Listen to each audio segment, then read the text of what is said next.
Okay, great. Welcome, everyone. Today we continue for our reading of Confucius Analects. And we total have 20 books. We are on book 17. And last week we finished book 17, chapter 14. And today we are going to start book 17, chapter 15. Okay, so let's read the translation. If you want to read your own translation, please raise your hand, and then I assume Kwang will read. Thank you, Kwang. Yes, I can read. So 17.15, the master said, can one serve a lord side by side with a vulgar person? Before he gets what he wants, he worries about getting it. Once he has it, he worries about losing it. Once he worries about losing it, there are no lands to which he will not go. Thank you, Kwang. Anyone want to read other version of translation?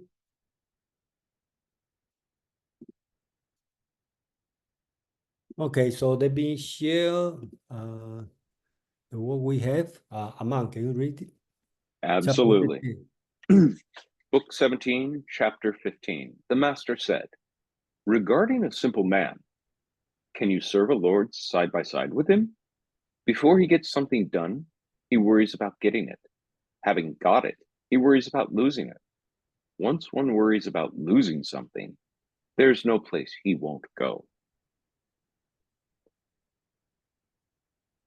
Thank you, Aman. So here, Confucius is talking about what kind of person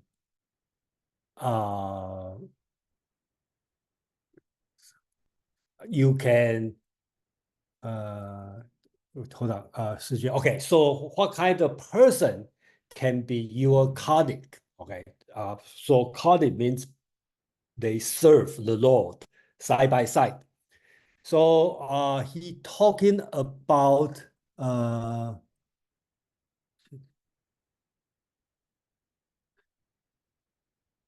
simple man. That's we translate as a simple man, and I know Dr. Eno translate as what do you say, the vulgar man. Okay, I think both are in the same meaning. Okay, it means it's not 君子 in this case. So I think to me, I think Confucius' logic is quite interesting here, because he talk about this kind of person. If you haven't get something, he worried about getting it, and after he worried about losing it. I think that's pretty good understanding about human psychology. And then he even take one more step. Once a person who worry about losing something, then there's nothing. Confucius' words is there's no place he will go. Okay, so that means he will do anything to keep what he have, and that could be true in our daily experience. And even more interesting is 1,000 years later, Zhu Xi, the Neo-Confucius movement, he even take one more step. He said this type of person is very dangerous. He can be, his word is, he can lick in his boss puss. Okay, so just like a dog, or even killing his father. Okay, so Zhu Xi take this kind of Confucius statement. There is no place he won't go, to a very, very serious position. That means he can do anything, any evil thing on that. So that's Zhu Xi's interpretation. So that's all I need to say now. And Aman, please. Thank you. I have a open question to actually pose to everybody, because some of the scholarly interpretation I've seen about this simple man or vulgar man, as Dr. Eno puts it, is talking about, has interpreted as serving a lord alongside his chief military officers, and that this is a veiled sort of jab at having to deal with those types of people. And that still supports Zushi's interpretation of this type of man, or why they could be so dangerous.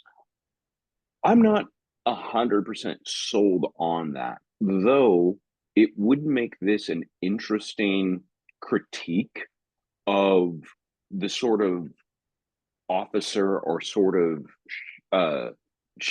the literati who would raise in the ranks through the study of things like the Sun Tzu. And as we've already said, we know that these texts speak to one another. They are addressing certain things in one another. Not that I can say conclusively just from this that is what's happening, but it's an interesting interpretation that I'd be curious on others' thoughts as well. Thank you, Amman. And one thing I'd like to comment here is the reason I translate as a simple man, because in the chapter 8, right? Let's go to book 9, chapter 8. The master said, "Do I possess knowledge? I possess no knowledge. When a simple man asks me a question, I empty my mind. I kept tapping the two and blah, blah, blah, blah." So basically here, he used the same word, 比夫. Okay, so I try to match, since both are spoken by Confucius, I try to find the words or match on 9.8 and 17.15. Okay, so that's the reason. And I think the simple man not necessarily has negative meaning. That's the reason I choose this word. Okay. So let's go to discuss, and then we have a few hands up. Let's go from Mark and Kwang. Yeah.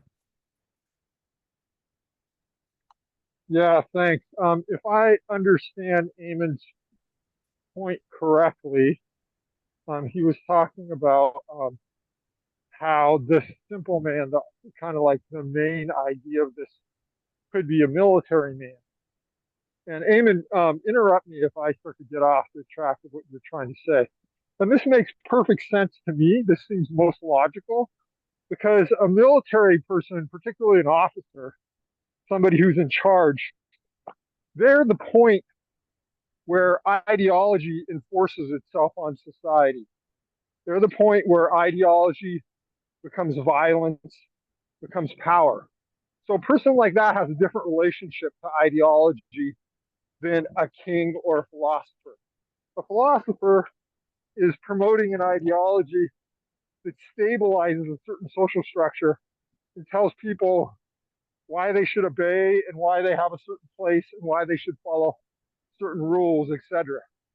And a king or a ruler adopts ideologists or philosophers or sponsors those that say things that they like, that perpetuate their power or their ideas.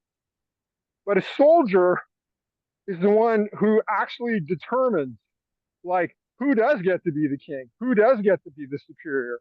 If there's a coup, it's going to be led by an officer, usually, probably in alliance with some member of the nobility, which has some ideological legitimate via their heritage to the state. So the officer, in most cases, probably can't do it by himself, because he's got to co-opt that dominant ideology in society to a certain point. But the rulers can't rule without their military men at the top. So they have a different relationship to the idea of power. They don't, because they're executing it, they're making the decisions about how are these ideas applied in practice. So they don't see it as something so abstract, ephemeral, lofty, and above them. They see it as something that they practice, and just kind of a rationalization for what they're actually doing on behalf of their sovereign. that's my comment. I'm interested in what Eamon thinks of that, or anybody. Thank you. Thank you, Mark. Well, Go I ahead. just wanted to respond to what Mark said. It's not necessarily my interpretation. It's just simply one I've read, and I was throwing it out there to see if it resonated with others. So I'm pleased to hear that it does have some resonance with you. That was all I was. I'm not advocating for or against that interpretation necessarily. Yeah, everybody can have your own interpretation, and there's no right or wrong. But thank you, Mark. And I think that I can see your point, and I do think about Confucius' point could be a simple man or a vulgar person. It's not necessarily a bad person, but as long as this kind of non-moral agent possess the power, it's dangerous. I think that probably he meant. But anyway, let's hear what Kwang want to say. Please, Kwang. I would like to say first that the fu for me has two very different meanings, at least two. And I think that those two very different meanings has a relevance here. First, the fu can simply indicate a countryman, someone that is not very refined, that is not sophisticated. In that sense, simple man is the right translation for fu. However, a fu also means the lowly person, okay? The person having precisely not lofty moral principles. And here we have, I tend to suggest Professor Eno interpretations as being vulgar or lowly, because lowly is even more precise than vulgar. Because there is another word in Chinese, suran. Okay, su, it's more vulgar in the sense that you don't have refined taste.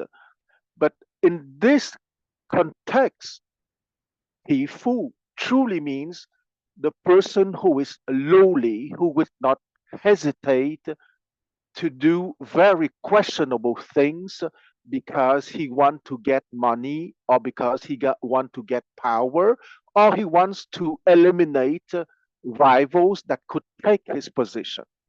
In that sense, that kind of person are truly lowly. And we are here at the center of a very, very Confucianist theme.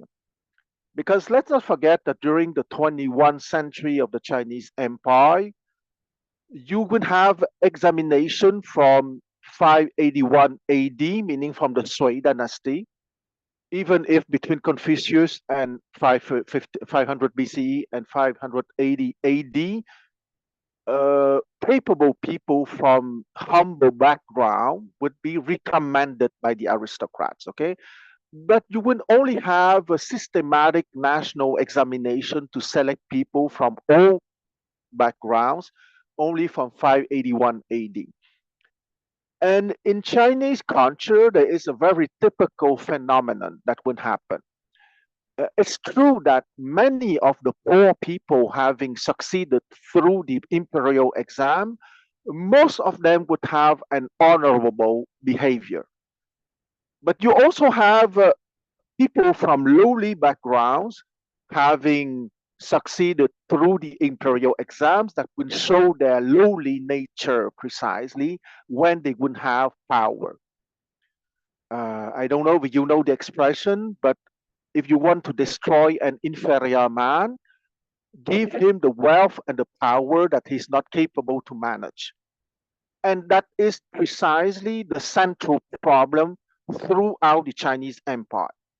Because as I said, many of the people from poor background who uplifted themselves from poverty and from lowly station through their talents proved to be honorable people, but not all of them. And I feel here it's more about that, okay? Before he gets what he wants, he worries about getting it. Once he has it, he worries about losing it. Once he worries about losing it, there are no lands to which he would not go. And here I don't want to be too political, but the people of the middle class nowadays can be judged by the same criterion. Okay, how many among them go to college because of a love for knowledge, and how many of them go to college because they want a well-paid job? So it's exactly the same problem. I stop here. Thank you, Guang. I any other comment? Go ahead. I just wanted to respond to that, and then Mark, I'll let you have your piece or say your piece. But I agree, this could absolutely refer that as well, and that does seem to be the more orthodox understanding of bifu in terms of what is being discussed as this simple, coarse, humble, plebeian man. But there were two ways of rising in status in traditional China. One was the route path of study, exams, etc., that would elevate persons into minister positions of power. And you certainly could get somebody of a very vulgar nature who could just memorize how to do an 8-legged essay and then take the job without any real sort of character reform. But the other route for advancement in Chinese society was the military. And this was the route often for those incapable or unlearned. They could use this as a means. And so these two sort of classes could be elevated into court society in imperial China. Now, if you imagine this Confucian scholar standing in court, not necessarily Confucius himself, in front of his lord, and the alternate voice is coming from an unlearned person who's simply demonstrated great military prowess, the interpretation works both ways then. I hate to harp at this, but it is something that once it's in my head, it really has lodged there, because I've really taken to heart this notion that these ancient texts, particularly the Sun Tzu, the Analects, the Tao Te Ching, they're a discourse between them on each other and on the merits and on the downsides of each of them. And so if this is, if this Bifu is that military officer in the imperial court, then it is the Analects talking to the route of advancement that, if Sun Tzu didn't directly espouse, was a result of his teachings. Sorry, Mark, all you. Thanks, Hammond. My question is takes a little bit of a different tact.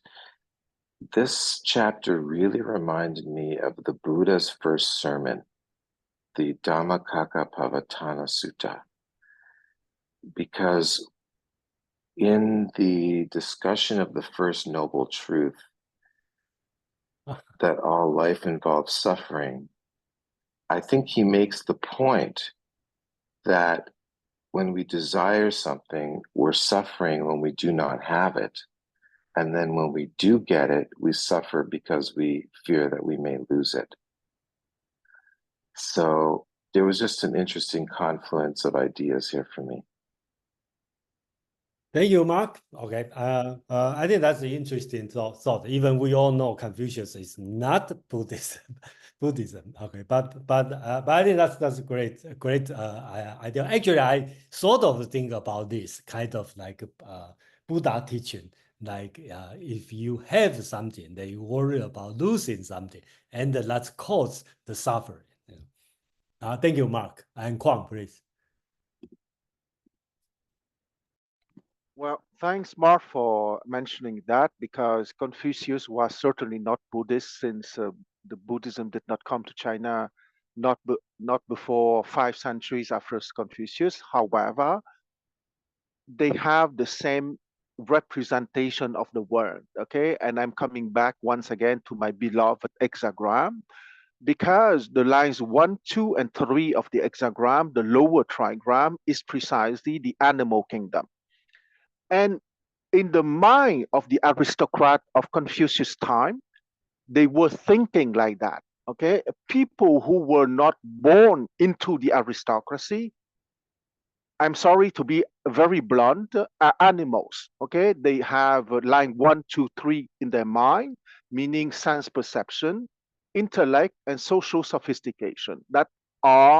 Those are the mind qualities of a human animals. And for a born aristocrat of Confucius' time, a person born in the peasantry is an animal. With Confucius, there was an opening. Okay, with Confucius, he said, some of those animals can uplift themselves to the status of human being. Okay, meaning that they would develop lines 4, 5, 6, meaning the virtues of justice, of valor, of humanity, and of wisdom. Line 4, justice, line 5, valor and humanity, and line 6, wisdom. A little bit like in feudal Europe, a gentleman is necessarily endowed with all kind of refinements and mind qualities that the peasant don't have because they are peasants. So the extraordinary revolution by Confucius is precisely to say some of the born animals can become gentlemen. And it was, once again, I think it's the umpteenth time that I repeat here in this group, that was the revolution with a capital R that changed completely the direction of Chinese civilization. I stop here. Thank you, Kwang. Okay, so let's move to 16, chapter 16. Kwang, please. Okay, 17.16, translation by Professor Eno. The master said, in former times, the people had 3 weaknesses, but today these have disappeared. The reckless man of the past exceeded proper constraints. Reckless men today are disruptive. The abrasive man of the past were haughtily pure. Abrasive man today burst into fury. The ignorant man of the past were straightforward. Ignorant men today are simply deceitful. Thank you, Kwang. Anyone want to read your translation? I can read the loud translation. Okay, yeah, that'd be great. Yeah.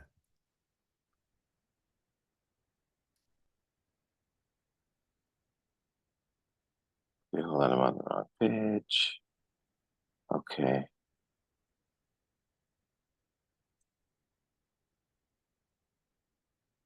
The master said, in antiquity, the common people had 3 weaknesses, but today they cannot be counted on to have even these.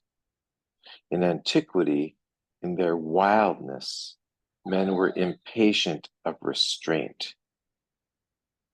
Today, in their wildness, they simply deviate from the right path.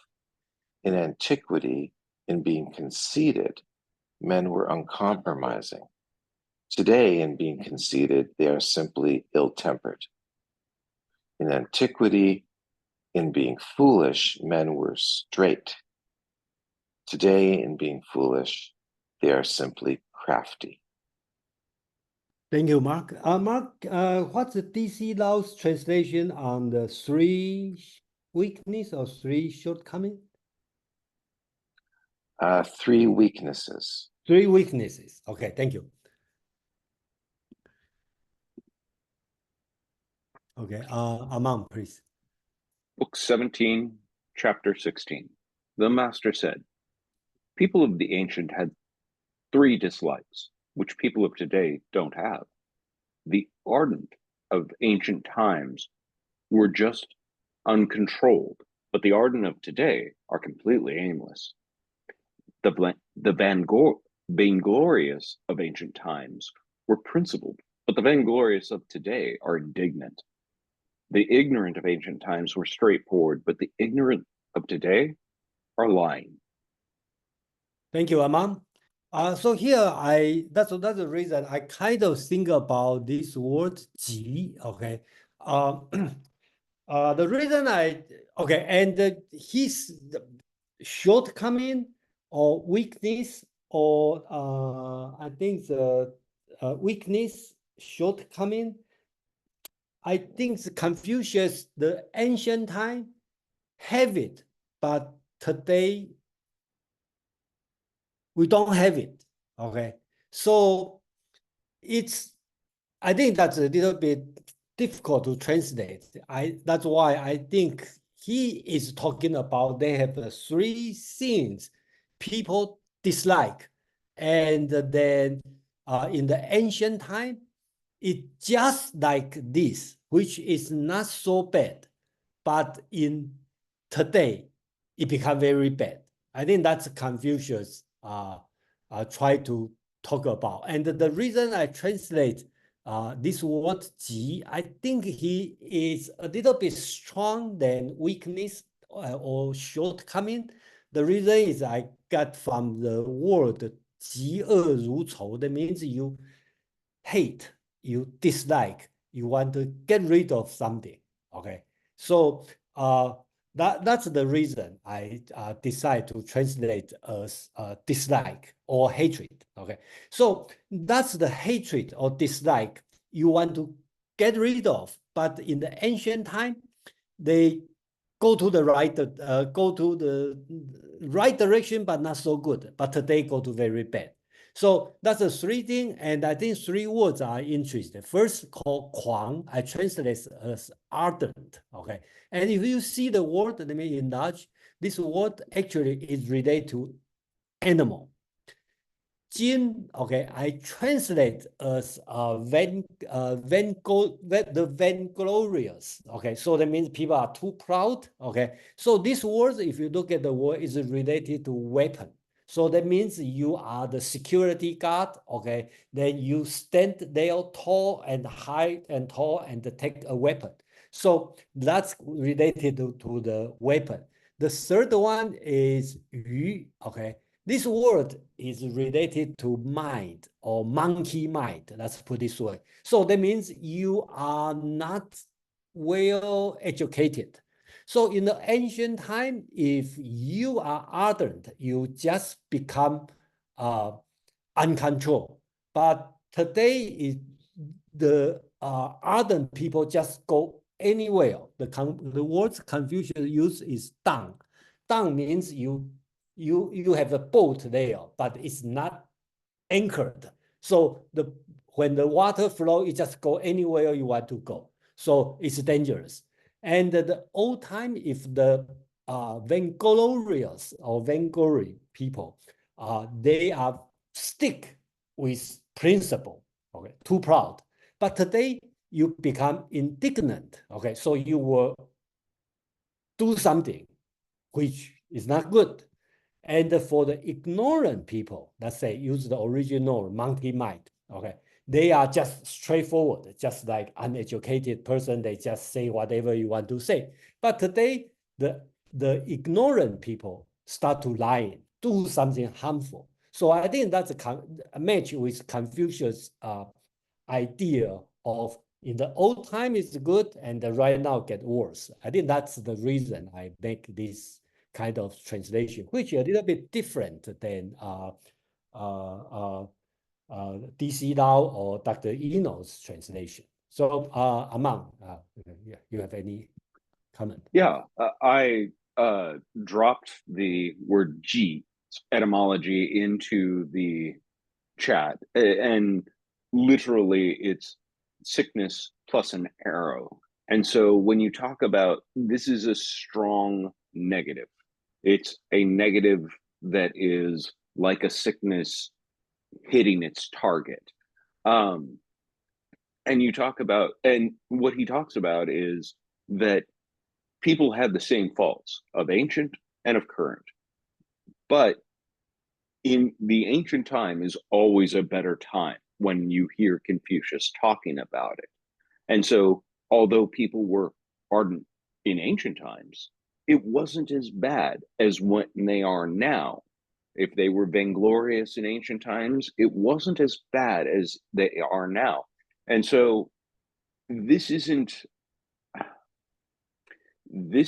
about the character nearly as much as it's a critique of the environment. How things are now is allowing these people with the same faults of old to go much further astray than they did in ancient times. Yeah, we discussed the translation here quite a bit, and I do like ignorant, or the ignorant for the monkey mind, because it, there's if there's a theme that prevails through Confucianism, it's that ignorance can be educated out, that this weakness amongst above and beyond any of the other ones is something that is can be overcome through diligent, constant learning. So yeah, I think that this is quintessential Confucianism at its finest. Thank you, Aman. Let's have a brief discussion on this chapter. And John, please. So my question maybe to Aman would be, what is it about the environment that makes bad people worse in this instance? And along these lines, you know, with everybody who's bad being worse nowadays, would the good people also be better in the past, or does that not apply? I think so. I have to be careful about answering this without too much of my own interpretation necessarily. If it were Confucius answering this, were good people better in the past? Absolutely. I don't think there'd be a moment's hesitation to, because the world was better then and it allowed them to elevate themselves further. Now we're all struggling to do it, which is why he always talks about the sages of old and how elevated and better they were than sort of the current breed. What caused it? That was the perennial question. That actually, when you get to the end of the spring and autumn's period, into the warring states and into what later becomes known as the 100 schools, what all of these scholars were spilling so much ink over and so much brain power was trying to figure out an answer to exactly that question. Where did it all go wrong? Where did we just lose sight of things to allow this sort of collapse of our once great and mighty Zhou Empire? And I would venture to say that Confucius has sort of a novel position on that. And I'd support it with the chapter where it basically just says, Father, Father, Son, Son, Lord, Lord. Names.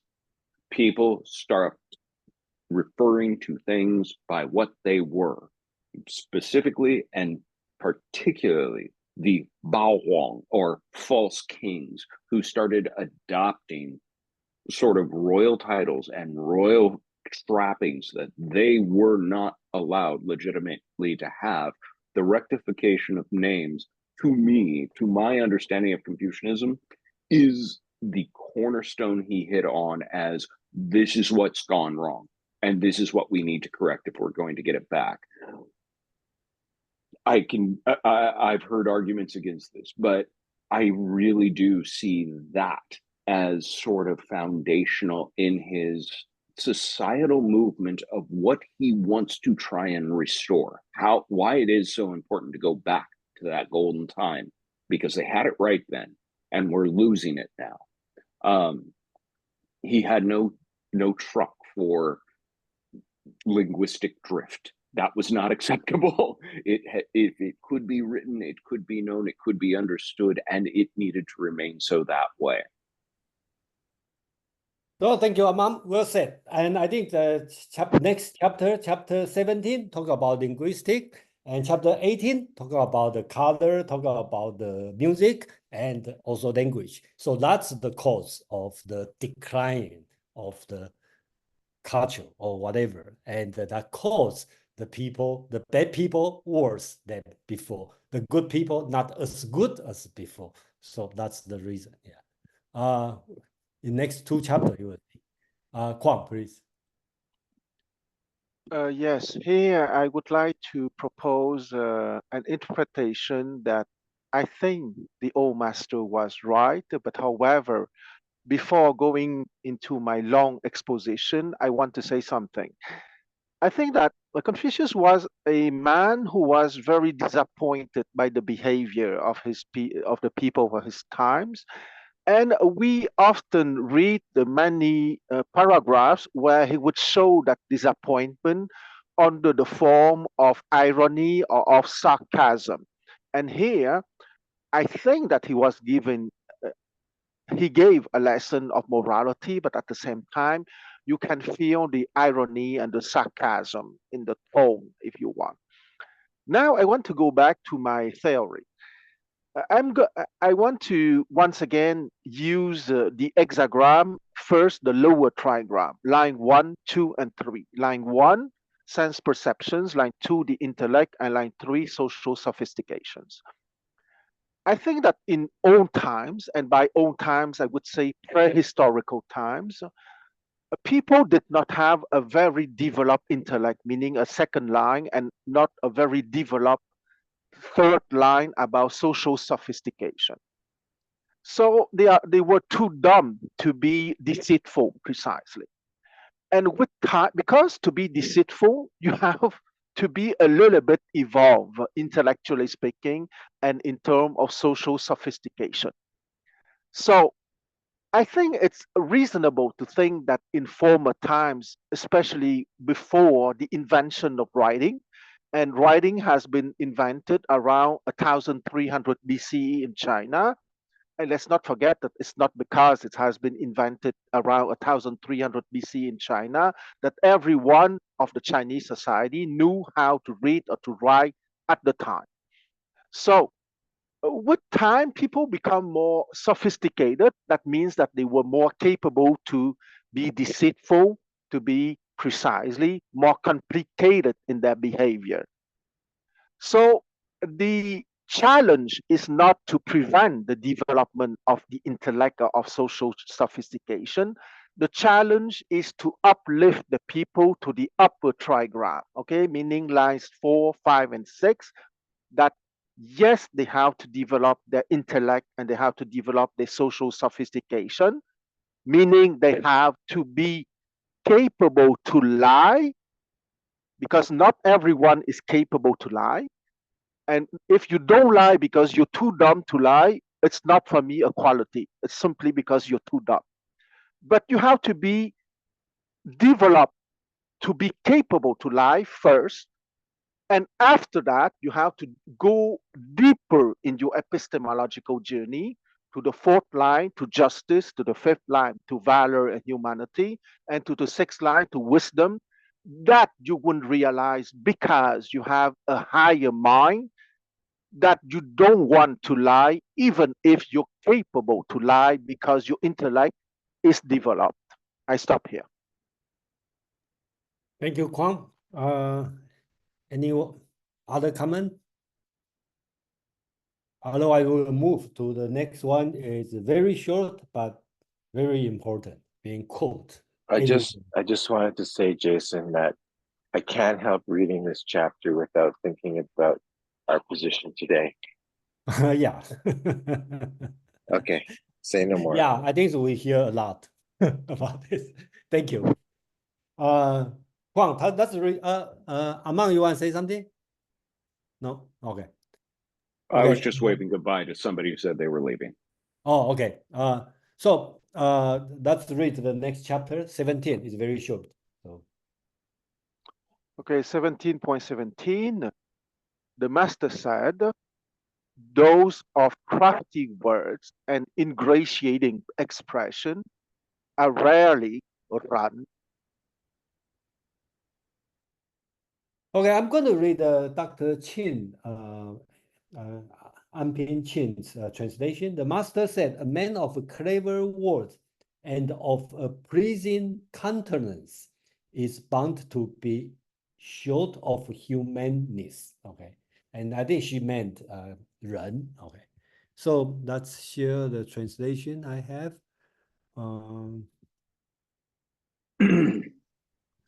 Book 17, just 1 minute. chapter 17. Just 1 minute, Among. Let me find my text here. Oh, okay, yeah. Okay, go ahead. 17 here. Very short. The master said, people of crafty words and pretentious expressions are rarely read. Thank you, Amang. It's very short. And I just want to mention, I translate as a pretentious expression. So this word is very famous. Basically, Confucius talking about the person. He talk about 人, okay, humanness, okay, should be in your mind. It's your essence, not on the surface. So you just put the beautiful words and the pretentious, or you want to call it a pleasing, okay, facial expression, that's not real 人. And I quote the 吝啬, I translate as a pretentious expression, because this one is from the he quote from the book of Old. Okay, so basics, it's not a negative description. It's talking about doing the religious sacrificial ceremony. Your facial expression should be very careful. And then you bring this kind of carefulness to over the place. And then that's not really 人. 人 is something in your behavior, something in your heart. I think that's what he meant. Yeah. Amang, please. Yeah, I think it comes out in just the word pretense, that you don't have authentic feeling for the way you demonstrate. People who are too clever by half and have just a smarmy expression, those people are rarely read. That would be sort of the modern colloquialisms to express the same idea. But here, these are the people who are rarely read. So what is a person who actually is? Well, their words aren't crafted, but honed through years of diligent study and sort of indoctrination into things like the Book of Odes, like the proper etiquette. And your expression isn't a pretense, it's your genuine expression when you are in a setting. So your face matches the tone of the setting, not having to suddenly pretend to look sober when you are in fact having the experience of what I often call as church giggles. You know, I'm supposed to be paying attention, and on the inside I'm all the way through. You've lost the thread of why you're there and why people are having this expression. Yeah, and once again, after sort of begging the question, or at least examining the question, so what went wrong that it was better then and worse now? Well, here we are talking about words, and here we are talking about people's expression, and that people have started to falsify these things in self-serving ways that are not considerate of the other. That is where we start to see him pointing the finger towards the backsliding of his society. Thank you, Amang. I think most of the translation will translate as pleasing, or Dr. Eno translates ingratiating. Okay, that means pleasing. And I check a lot of Chinese interpretation. They also talk about pleasing something, but I still prefer to go back to the original from the Book of Old because it's talking about the facial expression in the temple. Okay, so it's not so pleasing. It's so more cautious than pleasing. That's the reason my translation is a little bit different than most of other translation. Let's see how everyone think about this chapter, and start from Kwang, please.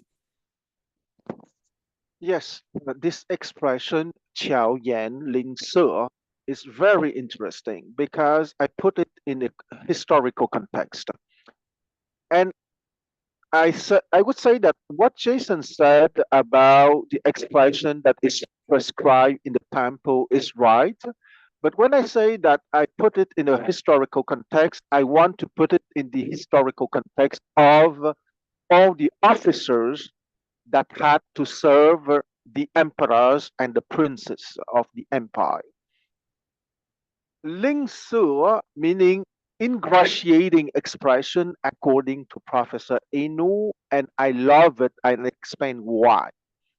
Because ingratiating is precisely to put on a face trying to please your superior, okay? Crafty words and ingratiating manners or expression on your face and your manners, it's because you want to please your superior. But what I want to discuss now is about the fact that even the gentlemen, the Junzi, who are adaptable, who are capable to look at a specific situation, Confucius is said are rarely run, but it doesn't mean that they are not people with crafty words and ingratiating expression that could also be run. Why? Because sometimes when you deal with a prince, with a sovereign, or with an emperor, that is not a Junzi, and it happens sometimes, you know, you will have to please him in order to push forward a national policy that would benefit the people. So many high ranking officers during the long history of the Chinese Empire had to deal with that kind of dilemma. They know perfectly that they are dealing with a sovereign that is not a Junzi, that he would be flattered with precisely Qiao Yan Ling Ce. And they wouldn't use those Qiao Yan Ling Ce because it was the only way to push forward national policies that would benefit the Chinese Empire. I stop here. Thank you, Kwang. Any comment, other comment, and what do you think about this one?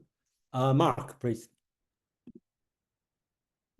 This really reminded me of 1610 as its antithesis, where we were taught about the nine of virtues.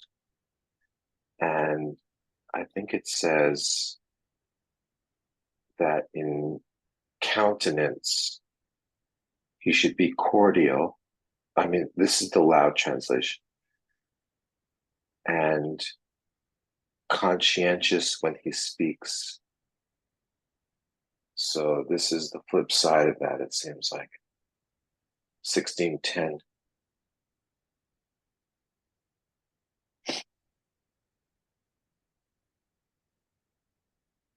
Yeah, thank you, Mark. So let's move on. If we have no other comment, chapter, I think, 18. Kwang, please. So chapter 17.18, Professor Eno's translation. The master said, I detest that purple has displaced crimson. I detest that the melodies of Zheng have disordered the music of court. I detest that crafty mouths have overturned states and households.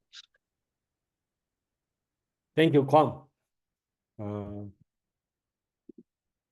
Anyone want to read different version?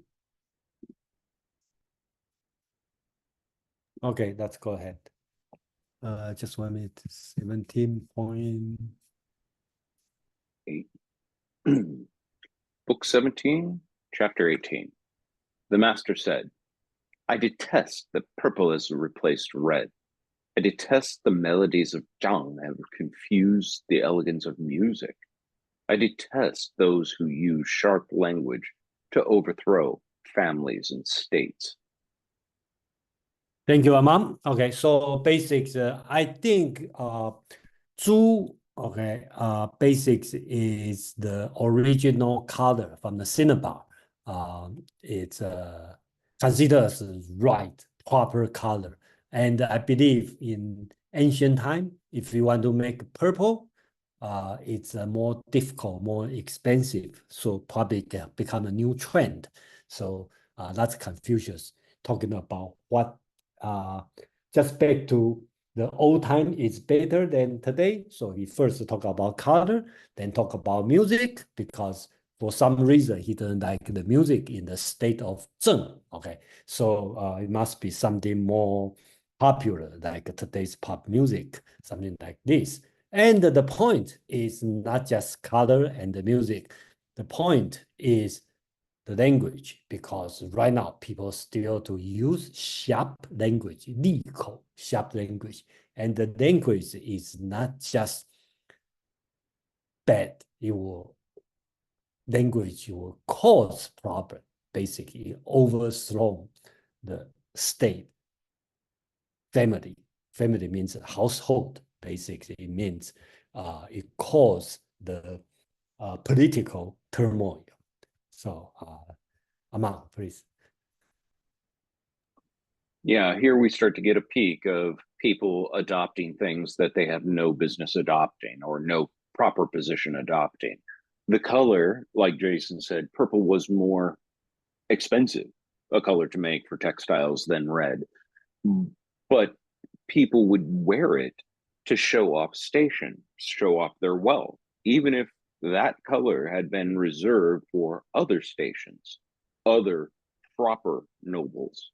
The melodies of Zhong, I don't know what they were, but I'm guessing they were, the spring and autumn's baby shark. They were just so popular and infectious. Everyone was humming it, and it was driving him mad that now all the music seemed to have that do do do do do do do added to it. But it's the final line here. I detest those who use sharp language to overthrow families and states.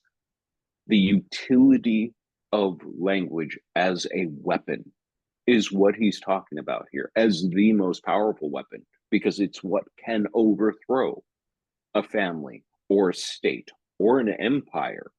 And he saw that coming down the road. Why is it sharp language? I think that is sort of a not so subtle allusion to language as being weaponized. And I almost hesitate to even say the word weaponized in modern parlance, because weaponized has become a very sharp phrase in our modern language. But he was concerned about this, and rightfully so. These are probably the three indications that you can see a society slipping off its moors when people are displaying themselves in ways that they should not be, when people are allowing, I want to say, bass music or vulgar music, but that makes me feel like I'm back in the Clinton era with the tipper stickers for music. But his basic idea, music has utility in a society, and letting it degrade is a bad thing.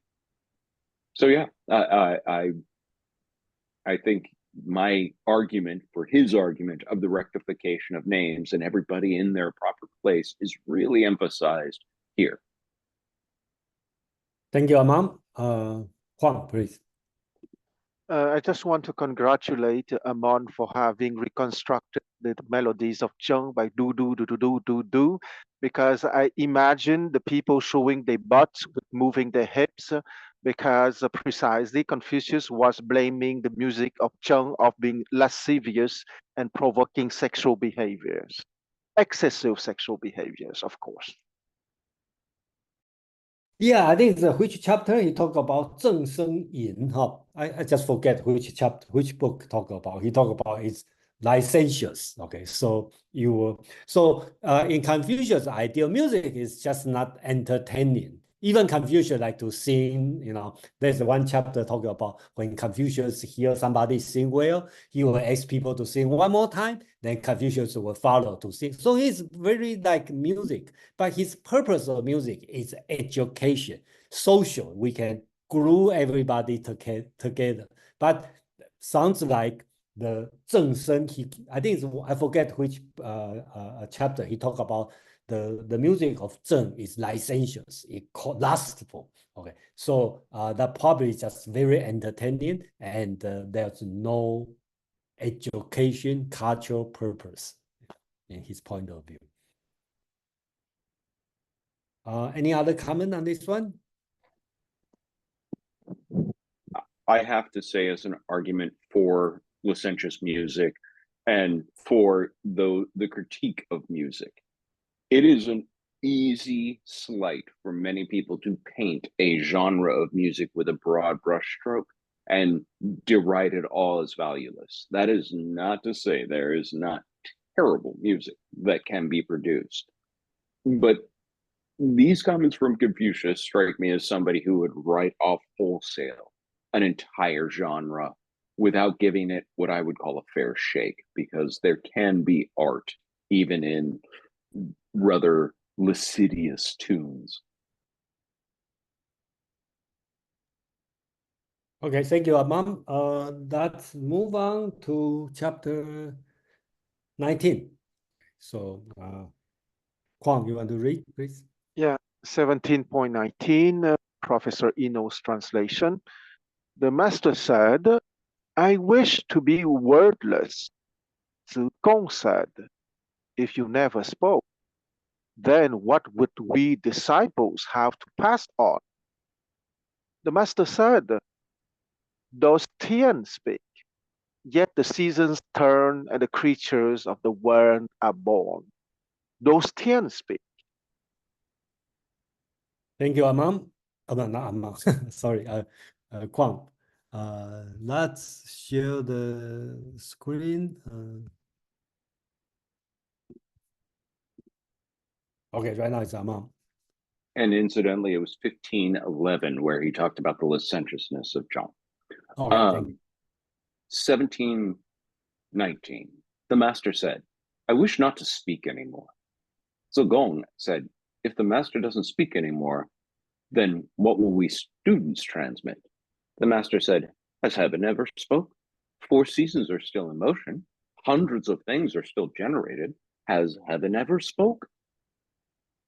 Thank you, Amam. I think this one sounds like Taoism thinking. Okay, so I think in the point, Confucius is probably a little bit disappointed. So he said, I wish not to speak anymore. I think what he meant probably is not to spread his idea. Okay, try to change the world. Okay, but Zigong is one of his very smart student. Confucius really appreciated his opinion. We will see later. And then Zigong said, if master didn't speak, and then we don't know what to follow. And then Confucius said, oh, okay, you see the heaven speak anything? The sky speak anything? Sky didn't say anything, and the 4 seasons still keep moving.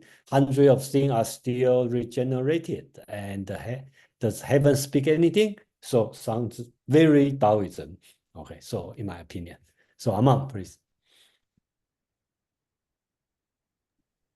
Yeah, this just reads as a moment of dejection and a low point when you just say, what's the point? I don't want to, nobody's listening anyway. I'm done talking. And I think every educator has had this moment. And then to have a student say, wait, I was paying attention. What else are we gonna, how are we gonna be able to take knowledge and use it if you stop? But his refrain, I agree, has a very Taoistic sort of feel to say, have the heavens ever spoken? But all this stuff keeps happening. They haven't spoken. But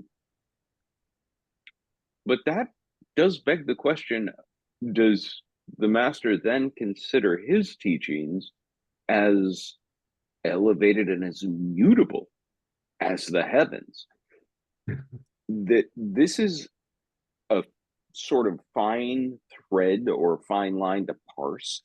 I don't think this is his egoism speaking.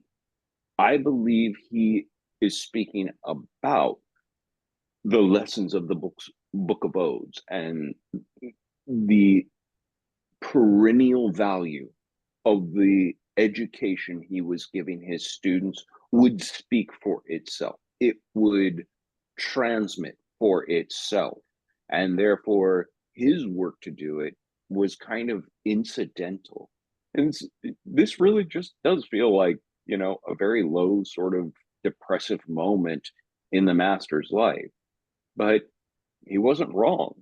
The lessons he taught are still, we're talking about them now. So he is welcome to retire. His lessons go on.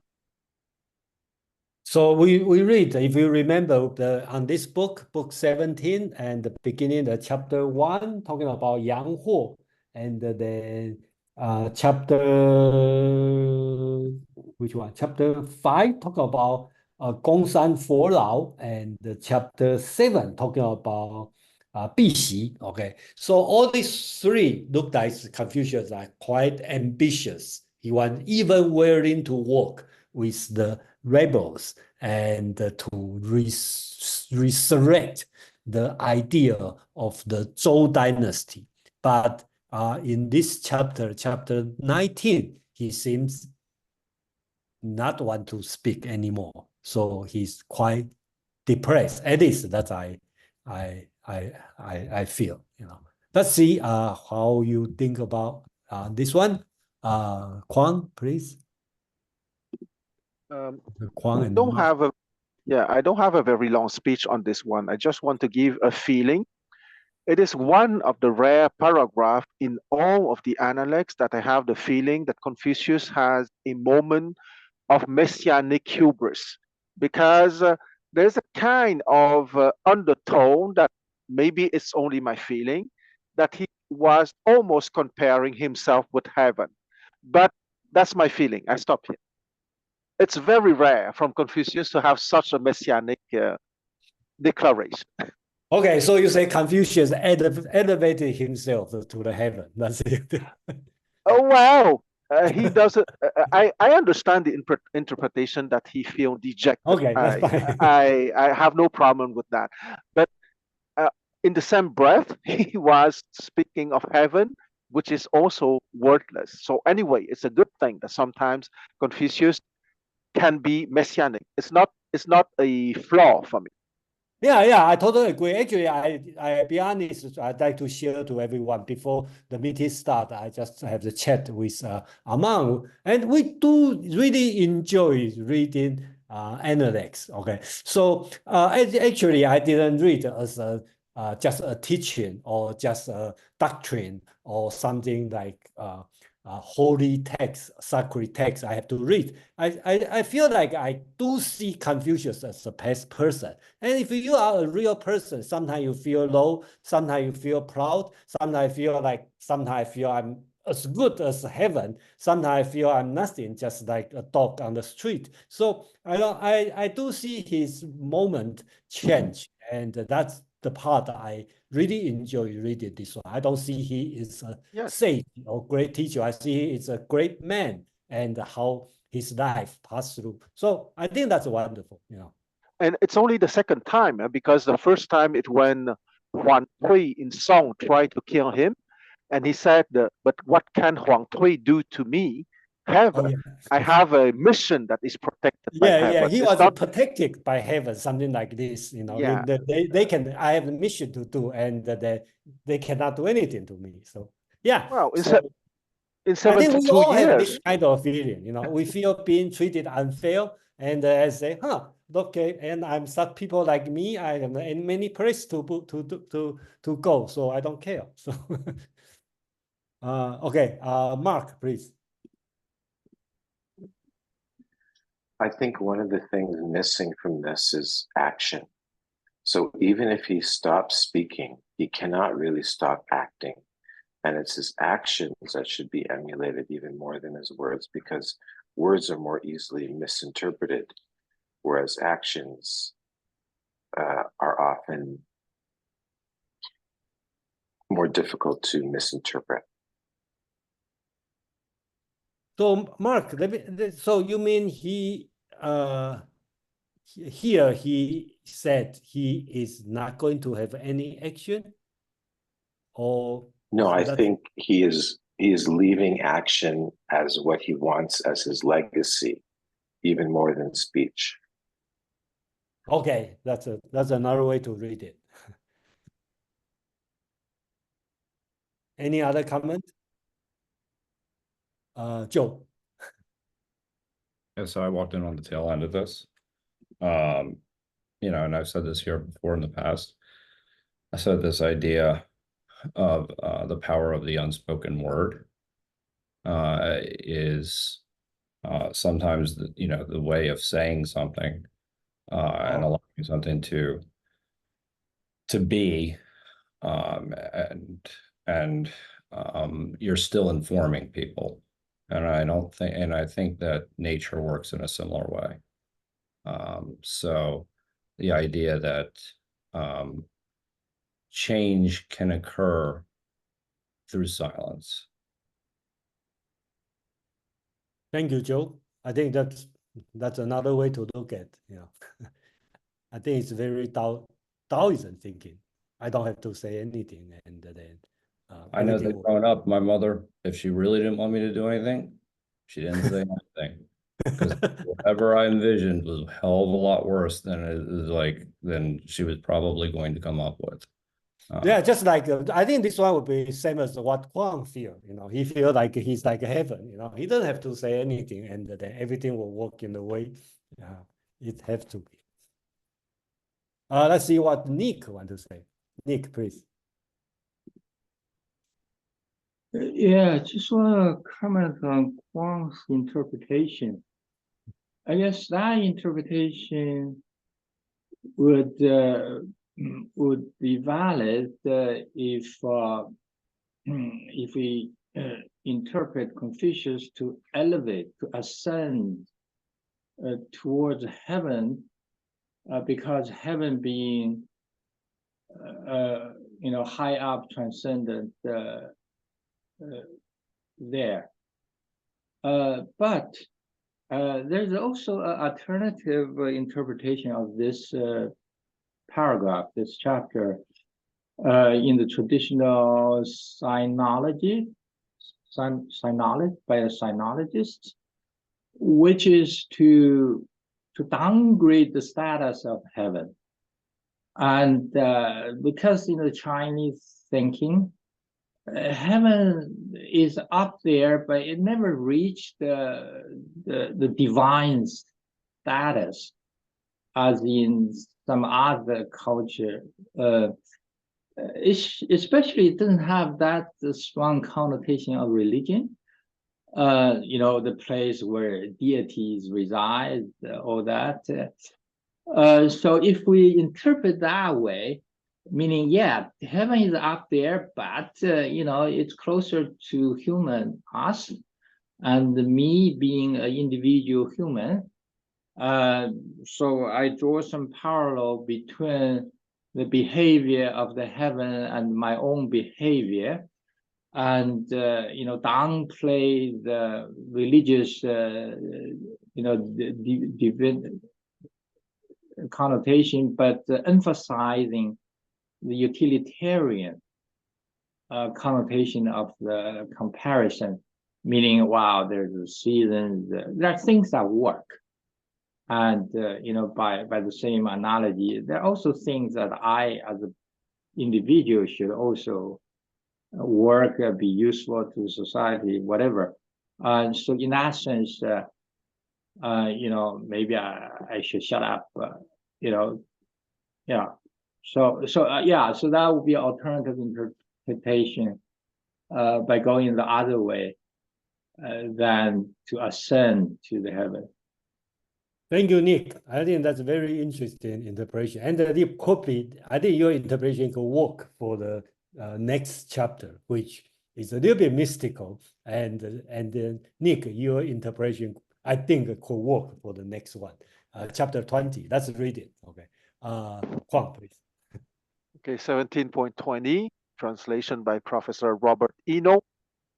Ru Pei came seeking an audience with Confucius. Confucius said to tell him he could not receive him because of illness. As the messenger went through the door, Confucius picked up his zither and began to sing, making sure Ru Pei would hear. Okay, so I think that's another thing we can discuss on this one if you want. Let's read. I think that my translation may not be much difference because this one. I can. Joe, you want to read? Yeah, I can read. Okay, please. The leggy. I mean, if you wish. Leggy. Okay, that's great. Yeah. Ru Bei wished to see Confucius, but Confucius declined on the ground of being sick. To see him, when the bearer of this message went out at the door, the master took his lute and sang to it in order that Bei might hear him. Thank you, Joe. Okay, Aman, please. Book 17, chapter 19. The master said, 20. Excuse me. 20. Book 17, chapter 20. Ru Bei wanted to see Confucius. Confucius declined due to sickness. Once the messenger left the door, Confucius brought up his zither and began to sing, making sure that he, Ru Bei, could hear. Thank you, Amang. And this one is a little bit strange, and I just have to search on the because nobody know who is Ru Bei, this kind of person, but Zhu Xi or the Cheng, I think Cheng brothers talking about this one. Must be somebody he has been commit some crime or some bad person, and Confucius use different way to teach, and then they quote mentions talking about different way of teaching, and they insist that's a way of teaching, the so-called 不屑之教, that means not easy to teach. So this way of teaching, including Confucius dying, say I'm sick, and then start to play music, and then make sure he heard it, and that's the way of teaching. That's Zhu Xi interpretation on that, but I will see how everybody react on this one. Okay, so Amang, let's start from Amang. This is an interesting one about that sort of social kung fu we talked about before, about the rules of etiquette and what you can get away with, what you can't get away with.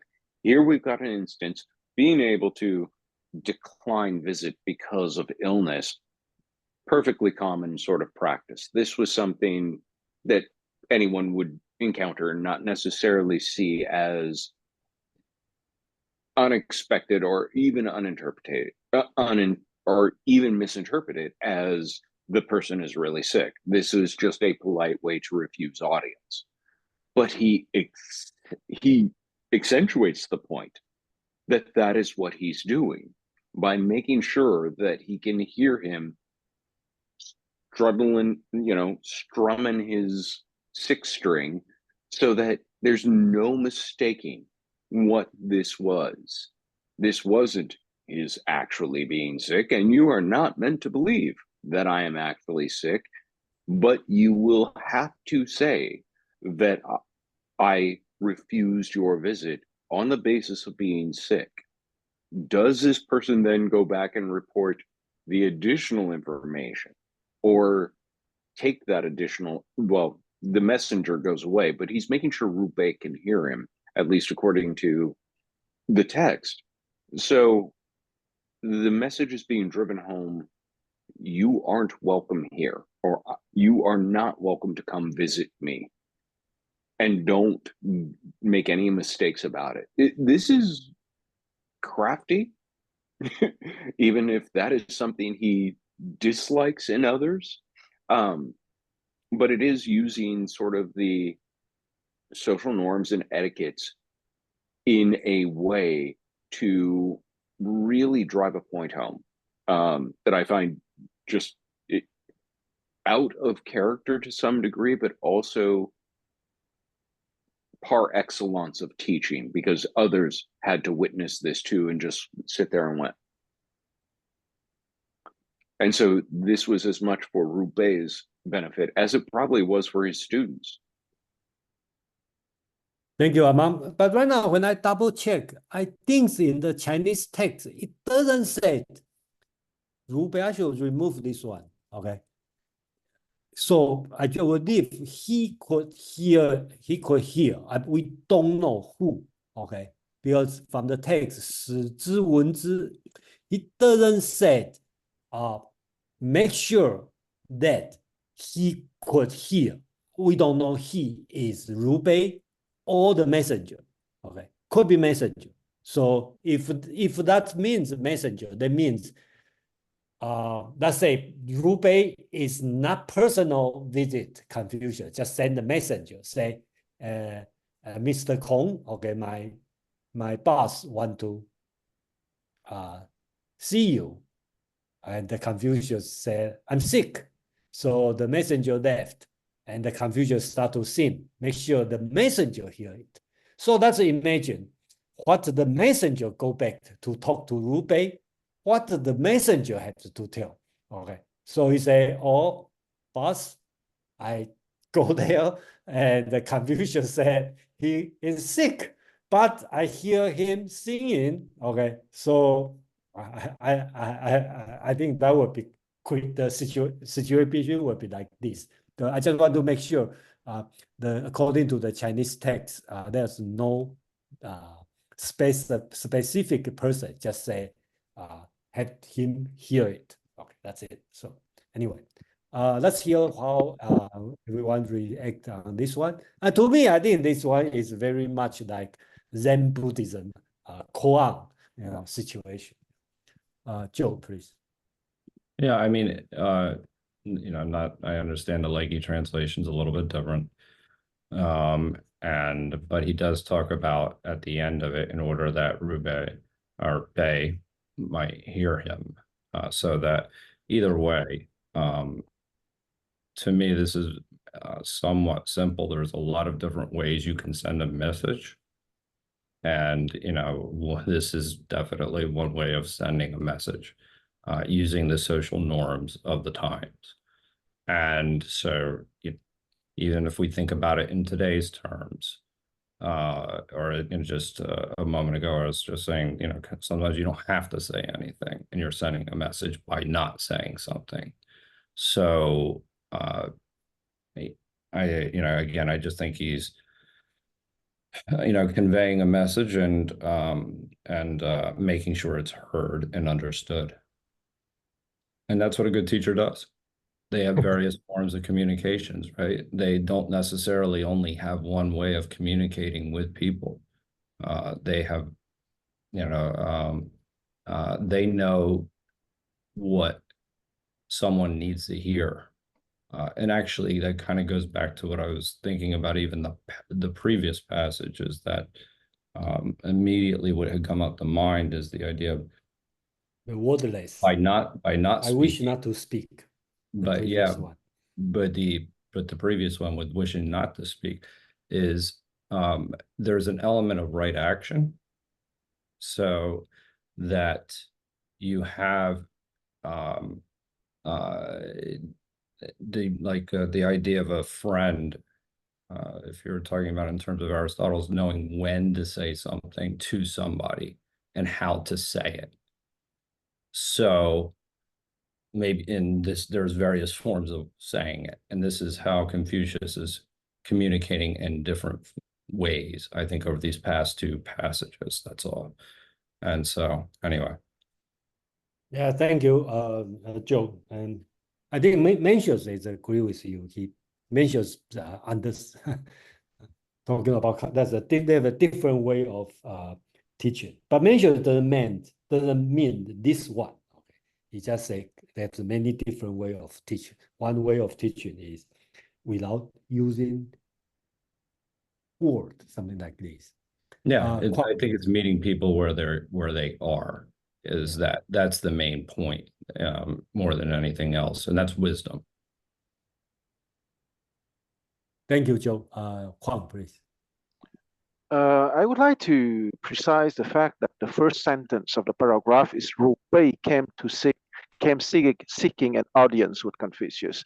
It means that Ru Bei came to the house of Confucius. For me, as the messenger went through the door, that messenger was probably a servant of Confucius or a disciple of Confucius who went to see Ru Bei at the antechamber or at the door saying, well, my master is ill and cannot see you. And as soon as the messenger came back into the house, Confucius picked up the zither and began to sing. Since Ru Bei did not completely leave, he was capable to hear that Confucius was singing. Okay, so singing, sending to him a perfect message that Confucius wanted to humiliate him. Because what I like in this paragraph is that I don't think that Confucius wanted to give a lesson. What is interesting in the Analects that sometimes we have a window on the man Confucius.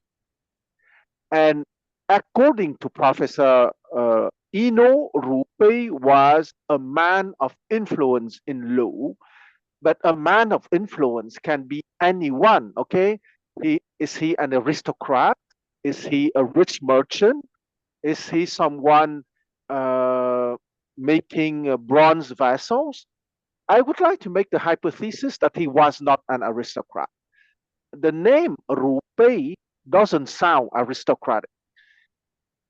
Because I would like to make a rapprochement with the fact that Confucius was much more polite with Yang Ho in 17.1, even if he didn't like the man. Why? Because the man was a powerful aristocrat and he had to take his white gloves because he didn't want to provoke a civil war. In the case of Ru Bei, he was probably a rich merchant. I cannot prove it. It's my hypothesis. That Confucius would not hesitate to humiliate because Confucius was an aristocrat. And there is nothing that a rich merchant can do against an aristocrat, even of low rank at the time of Confucius. So I would like to say that there was no teaching here. Confucius simply, we have a small window into the man Confucius, and in one of his moments, in one of his mood. And I think it's very interesting too, because as I said 10 minutes ago, if you're not mean because you're too dumb to be mean, it's not impressive. But if you want to be wise in order to be mean, in order not to be mean, but sometimes you might be mean because of the person or because of the circumstances. I stop here. Thank you, Kwang. Okay, let's hear what Donna, please. So I was just wondering, is it possible that the servant was from another school that criticized Confucius's love for music and principles for music? And maybe that's why he played that and sending the messenger back.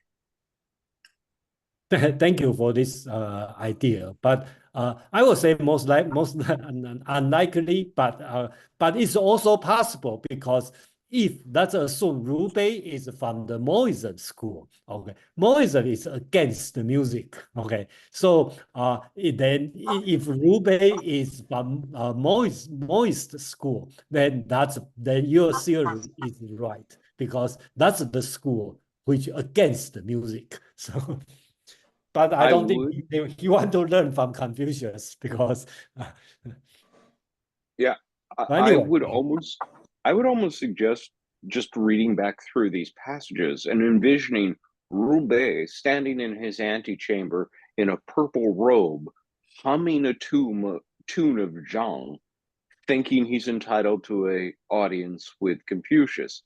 And Confucius, hearing that this figure is asking for an audience with me, I'm sick. And then playing real music for him to appreciate, none of that, licentious Zhang stuff. Thank you, Ma. Another thought is this, because since we don't know who is Ru Bei, and Kwang said the Ru Bei could be that from the low brown or whatever, but let's forget about this. Let's assume Ru Bei is a high-ranking person. So in this world, the study is Ru Bei 遇见孔子. That's the same as Yang Huo 遇见孔子. So that doesn't mean Ru Bei want to see Confucius. Ru Bei is summoned Confucius to see him. Okay, so Ru Bei sent a messenger over to Confucius, asked Confucius to see him, and Confucius refused. So Confucius play the music, make sure the messenger hear it. Just like when Yang Huo want to summon Confucius to see him, and Confucius hide it. Okay, not home. So Yang Huo has to send a suckling pig to Confucius when Confucius is not home. So in this way, it could be in this situation. But of course, we just guess what's going on. The key point, nobody know. There's no other historical account talking about who is Ru Bei. Let's hear what Jiang want to say. Jiang, please. So I'm thinking it's possible maybe Confucius was like sick with maybe a headache or he had an ear infection or something. So he could still sing, but he was still sick too. That's a good idea. So, but I'm not sure it's possible if somebody cannot talk but can sing. Let's put it this way. So teaching involves to speak, right? I'm too sick to teach, but I'm not sick enough I can sing. So maybe Confucius is a good musician. Good point. But it could make sense in your interpretation of him being summoned somewhere else. Yeah, I think it's possible since we don't know who is Yang Bei, and the ancient Chinese text is strange because seeing and being seen, okay, it's the same word in the same form. Okay, so you don't know, you don't know. I want to address what John just said though, because that generous interpretation is exactly why this is a sort of social kung fu, that a messenger would have to go back with the possible argument that perhaps he just had a condition that prevented travel, my lord, or it allows enough suspension of disbelief and enough room for error for there to be no cause for Ru Bei to take up arms, march on his front door, and stove in his head. But yeah, the idea that this is a little ambiguous is important, and it gets us thinking about not just what seems like the obvious possibilities, but also what could be the other interpretive possibilities. So I'd like to point out is I double checked the original text, right? Here's no words talking about teaching. Okay, no words talking about teaching. So I think we all being misguided by Zhu Xi's interpretation.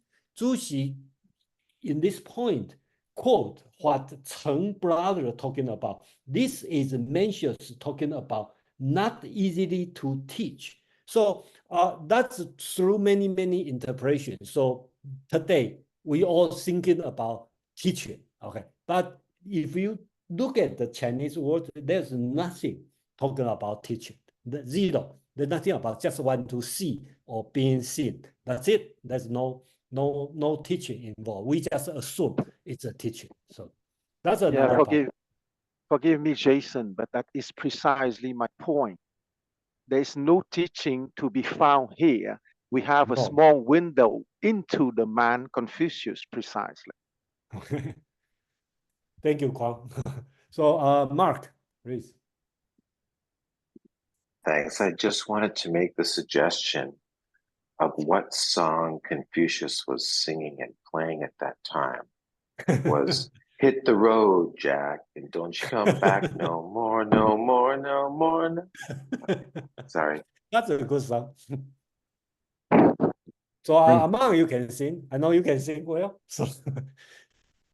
Oh, I'm not going to disgrace Ray Charles with my voice. No.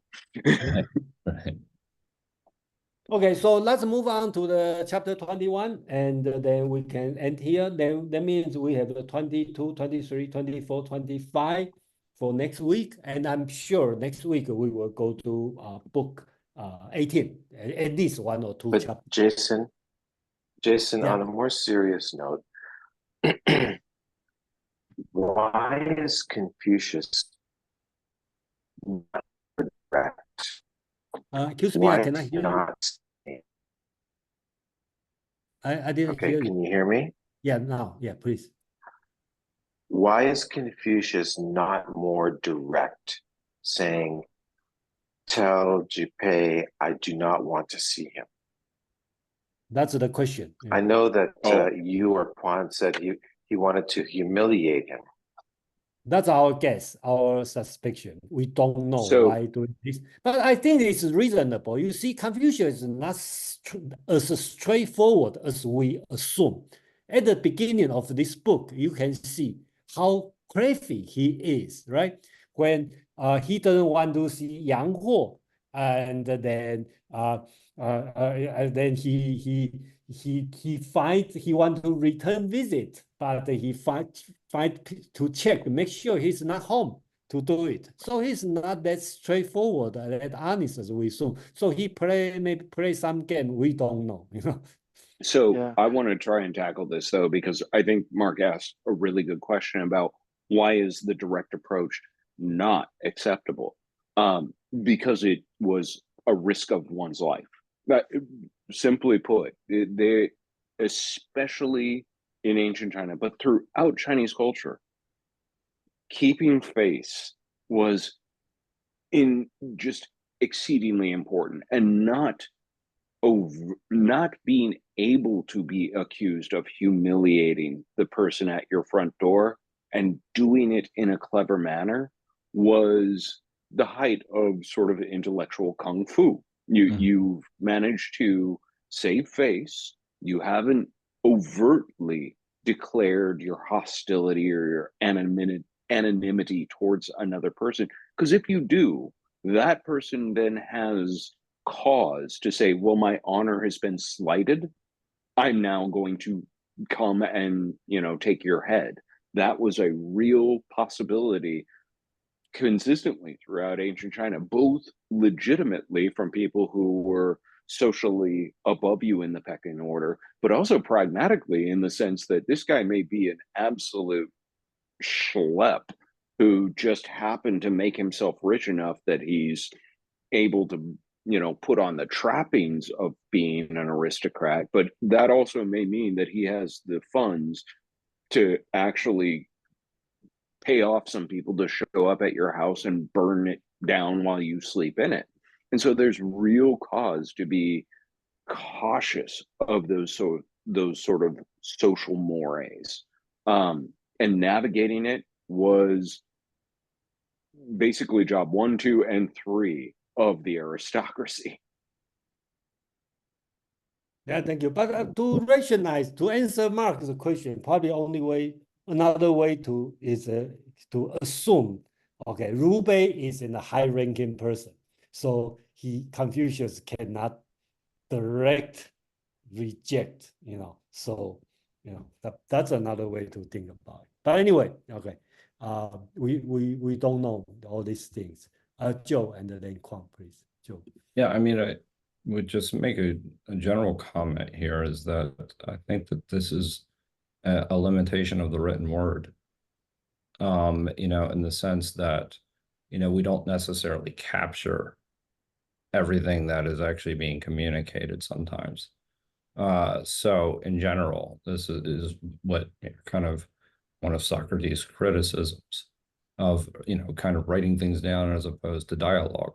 So that is, you know, kind of coming out here is that we're sitting here, we're trying to, you know, kind of parse through what is the intention, but it's the distinction between dialogue and direct experience versus, you know, something that's written down. So I just think it's worth mentioning because we've had so much discussion about this in particular, or the past two in particular, like what wasn't said and the form of communication, what was the intention behind it. So anyway. Thank you, Joe. Joe, okay. Kwang, please. I just want to say that there are many ways to say no. Why should Confucius say no the way we want?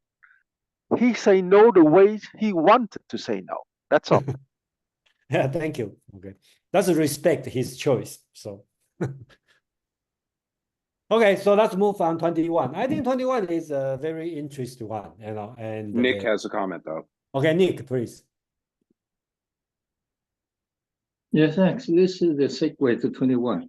Well, actually, 21 manifests even more the theme of being indirect. Okay. Other than the social reasons, if we just stay on the substance, there is a sharp difference between Confucius' approach towards the dialogue versus the Socratic style of dialogue. And 21 shows that. So yeah, so just want to put that before we start reading. Okay, so let's move to 21. So Kwang, you want to read this one, please? Sure. So translation by Professor Robert Eno, 17.21.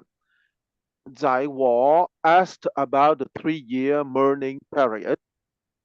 A full year is already a long time. If a Junzi were not to participate in Li for 3 years, surely Li would decay. If he did not participate in music for 3 years, surely music would collapse. As the grain of the old year is exhausted, the grain of the new year is harvested. The cycle of firewood has gone round. A full year is enough. The master said, would you feel comfortable eating rice and wearing brocaded clothes? I would. If you would be comfortable, do it. When the Junzi is in mourning, fine foods are not sweet to him. Music brings no joy. Living in luxury brings him no comfort. Therefore, he does not indulge in these things. Now, if you would be comfortable, do it. Zai Wo went out. The master said, Yu is not a run. A child has lived for 3 years before he leaves his mother's arms. The 3-year mourning period is common to mourning throughout the world. Did not Yu receive 3 years of love from his parents? Thank you, Kwang. Yu is Zai Wo. Okay, so I just want to mention it. So Joe, you want to read the leggy? Yeah, sure. Zaiwo asked about the 3 years mourning for parents, saying that 1 year was long enough. If the superior man abstains for 3 years from the observances of propriety, those observances will be quite lost. If for 3 years he abstains from music, music will be ruined. Within a year, the old grain is exhausted, and the new grain has sprung up. And in procuring fire by friction, we go through all the changes of wood for that purpose. After a complete year, the mourning may stop. The master said, if you were, after a year, to eat good rice and wear embroidered clothes, would you feel at ease? I should, replied Wu. I hope it's that right. The master said, if you can feel at ease, do it. But a superior man, during the whole period of mourning, does not enjoy pleasant food which he may eat, nor derive pleasure from music which he may hear. He also does not feel at ease. If he is comfortably lodged, therefore he does not do what you propose. But now you feel at ease and may do it. Zhao Wu Wei Wu, yeah. Then went out, and the master said, "This shows you, I hope I'm saying that correctly. Yeah, thank you. Want of virtue. It is not till a child is 3 years old that it is allowed to leave the arms of its parents. And the 3 years mourning is universally observed throughout the empire.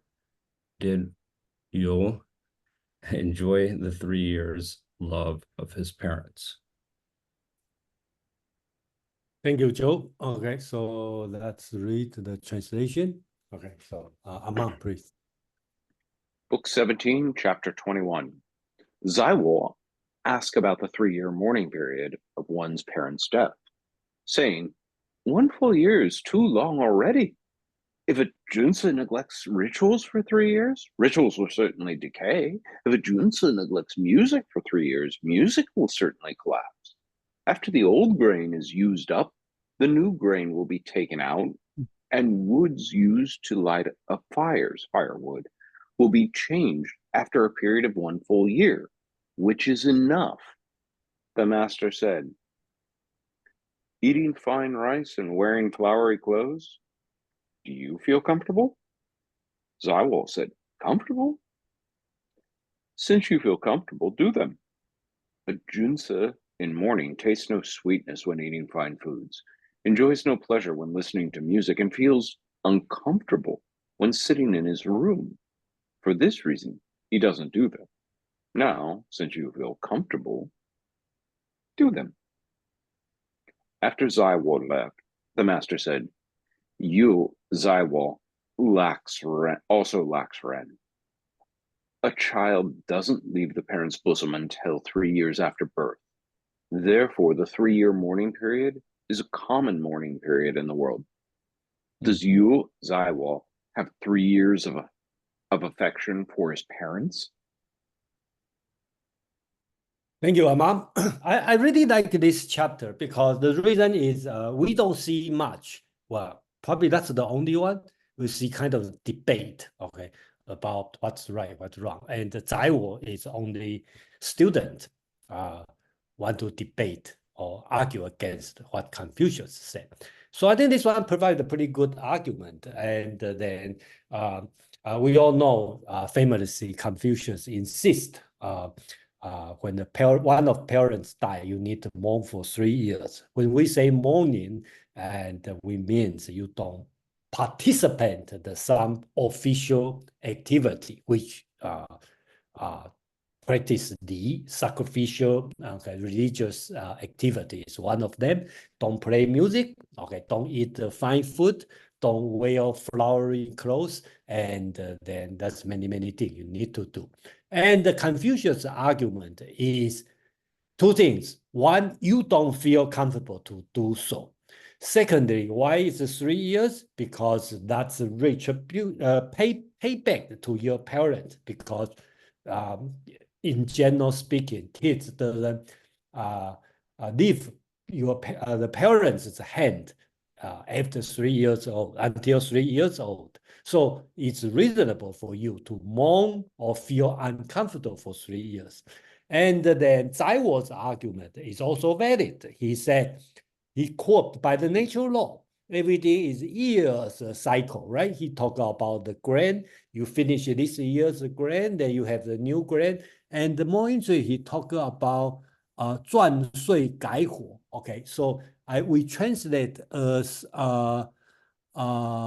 new grain will be taken out and the wood used up to light up fire. Okay, so Confucius, 在我 call this 赚税改火. Okay, it's not just the randomly call. He talking about, he is quoting the book of, I think it's the book of Right. Okay, book of Right talking about every season you should use different kind of wood for firewood.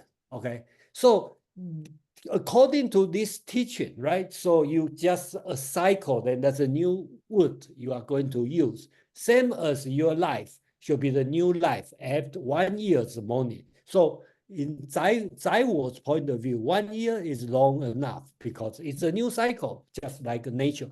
So I think both arguments are quite valid. And then unfortunately, through the history, people don't take this argument as a legitimate argument. People kind of see Zaiwo is like best student. So that's the part. And one thing I also find out interesting is Confucius criticized Zaiwo. He called him Yu, is not that ren. Okay, and he has a good reason, right? The child doesn't leave parents' bosom until 3 years after birth, and the 3 years mourning period is common. He didn't say this in front of Zaiwo. He waited until Zaiwo left, then say that to other students. So I would be interested to know, if Zaiwo in front of him, Confucius talk him about this, what Zaiwo is going to counter argue on this one. So I think this one is an interesting subject and an interesting chapter, and then it's a lot of things we can think about. Yeah, thank you. Aman, please. I've talked about Zaiwo before. Zaiwo is the guy who just vexes Confucius. This is the student who made him change his worldview on people, because Zaiwo would just rather sleep away the daylight hours than doing his study. And in 5:10, in book 5, verse 10, Confucius says, I used to believe what people told me. Now I won't, because of Zaiwo. This guy is that student. Good God, we've all had that student.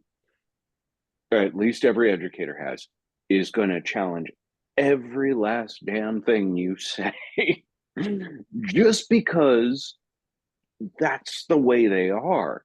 And sometimes that frustrating student forces you to be a better teacher. That is actually one of the great things about a student like Zaiwo, who will challenge you at every turn, question every lesson, forces you to investigate your own assumptions about what it is you're teaching.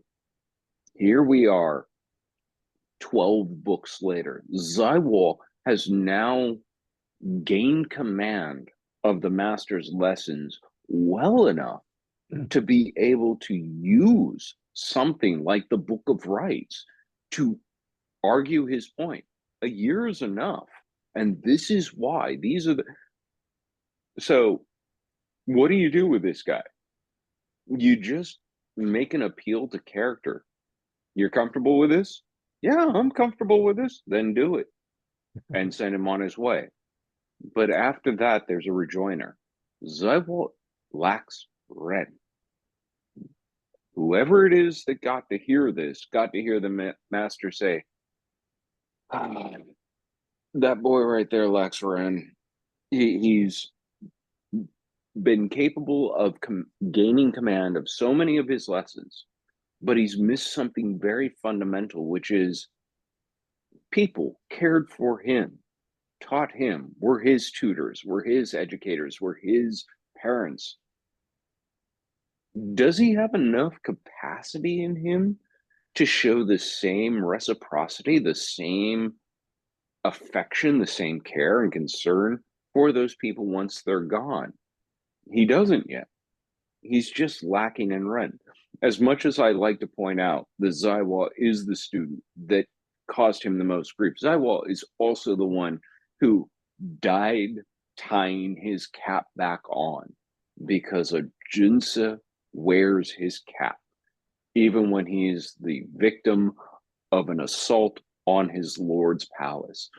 So he managed to gain a lot from the master, including employment. And it, at the end, did translate into his character. It became something fundamental of who he was. But those absolute lessons of why you do this study, why you were demanded by Confucius to work so hard, didn't blossom until the absolute last moments of Zaiwa's life.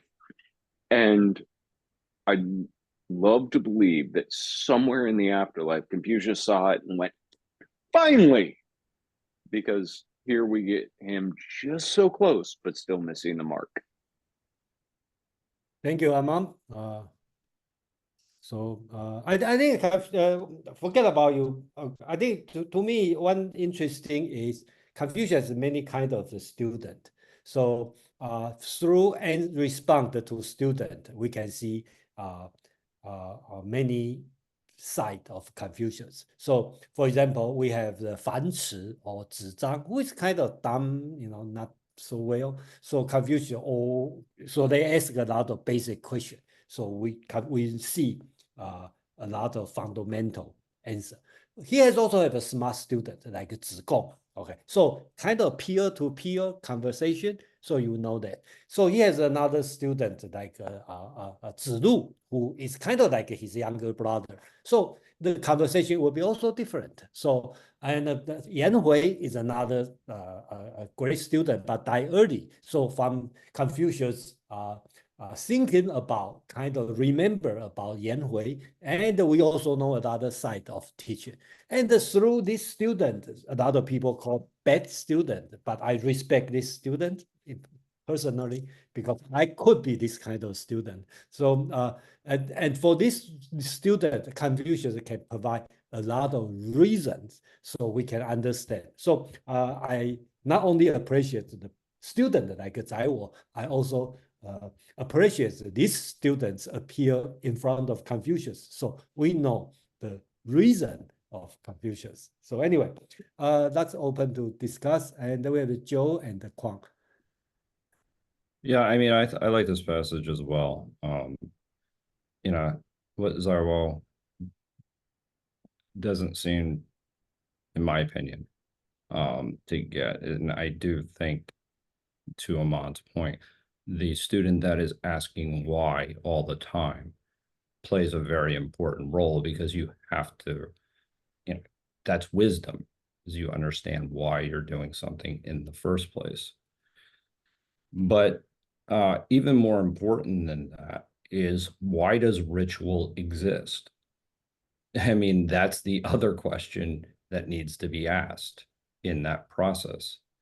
And the ritual exists because of the bond it creates between people. So it's not necessarily just some legalistic argument. It's not about proving your point.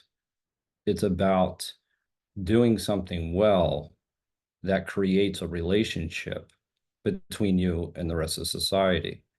And not only is it that relationship, but that also relates, no pun intended, to what type of individual you are in society, how you participate in society, the seriousness by which you take it. So I think that that's where it's, well, that's great, you can make your point, but it really, you're missing the point of ritual to begin with. And I think that that's unfortunate because it is a gratitude that you're demonstrating for those that have come before you. Now, I've also had this conversation with Quan when the ritual overtakes its purpose, meaning it becomes more about the ritual than the reason why you were doing the ritual in the first place, it becomes highly problematic. And in that case, you do have a reason to ask why, right? So, but that is not the case here. It was more like a sense that I'm a good student and I understand this now, and there seems to be a contradiction in the logic here. And why am I doing this? And it's like, well, I guess you really don't get it after all. It's really not, and it's much deeper than just the ritual itself and the text itself. So anyway, that's my thought. Thank you, Joe. Okay, so I need to leave in about a few minutes. But anyway, thank you everyone for this one. And then I just want to say on this chapter, I think one thing important in Confucius' response is mourning for 3 years is not just a social norm or not just a ritual or just something. It's on your heart, right? I think that's Confucius' message. And a lot of things Confucian school is very different than legalism school. And from this, we see it's not on the pretentious facial expression. It's not on the language. It's on your heart. So I think that's very important in Confucius teaching.